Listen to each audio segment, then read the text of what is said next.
नमस्कार दोस्तों, आप लोग कैसे हैं? आशा करता हूँ कि आप लोग अच्छे होंगे।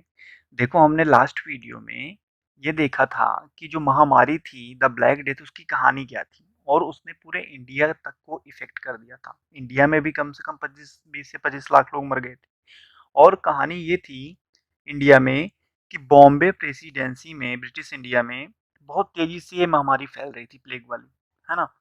तो अब हमारे कॉ उस टाइम के जो कॉन्स्टिट्यूशन था, जो संविधान था उसमें तो ऐसा कोई लॉ था नहीं कि भाई कि जैसे इस महामारी से कैसे निपटा जाए।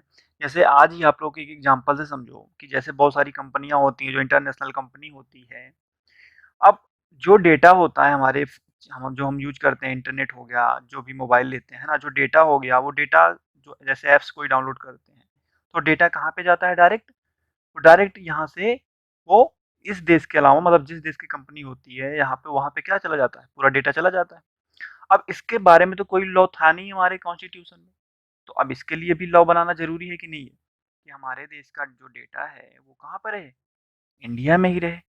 तो इसका मतलब ये मतलब इसको हम समझने के लिए ये देख सकते हैं कि कोई भी नई चीज़ है जैसे महामारी थी, अब उससे निपटने के लिए जो उस टाइम पे लॉ थे वो पर्याप्त नहीं थे। तो उस टाइम पे क्या किया गया कि जो ब्रिटिश इंडिया के एक गवर्नर जनरल थे, समझ रहे हो?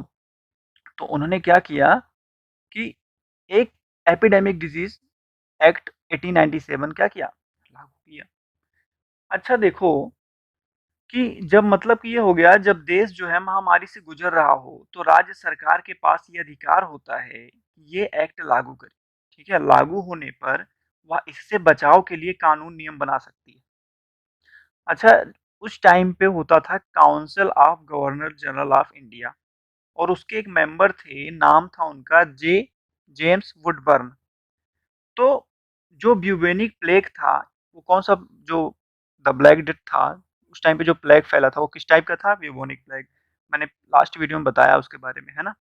तो जो ये प्लेग था, इसके दौरान क्या हुआ? एक विधेयक को प्रस्तुत किया गया था, ठीक है? बाद में यह 4th फ़ेब 1897 को पारित हो गया। अच्छा, जब यह विधेयक पारित हुआ था, तो भारत भी प्लेग की महामारी से संक्रमित था। मौजूदा कानून पर्याप्त ना होने की वजह से यह पारित किया गया था। अच्छा, इसमें सेक्शन 2 है, एक धारा 2 है जो कि बहुत ज़्यादा इम्पोर्टेंट है और इसे इसी साल अमेंडमेंट मतलब अमेंड किया गया है सेक्शन 2 को।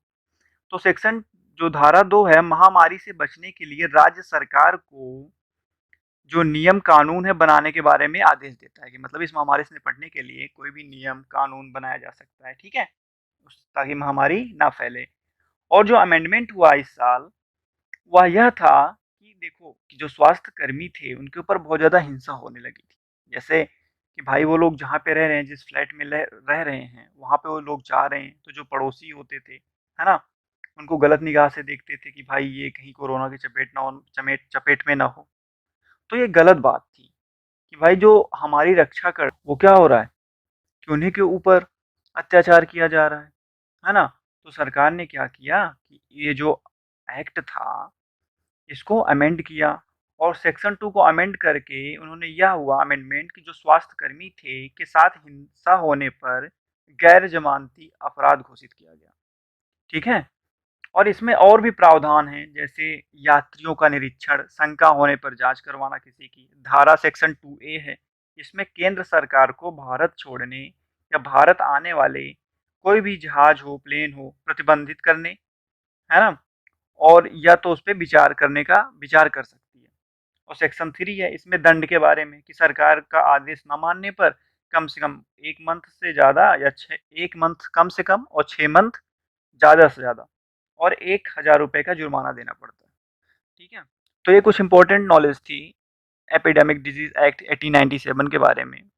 तो जिसमें जो भी बताया गया इम्पोर्टेंट है, कोई भी क्वेश्चन आ सकता है कि भाई जैसे सेक्शन 2 को अमेंड किया गया तो वो किसके बारे में था, है ना? कि गवर जो जो ये जो एक्ट है इसको किसने पेश किया था? तो आप लोग मुझे आशा करता हूँ कि आप लोगों ने कुछ नॉलेज ज़रूर गेन किया होगा।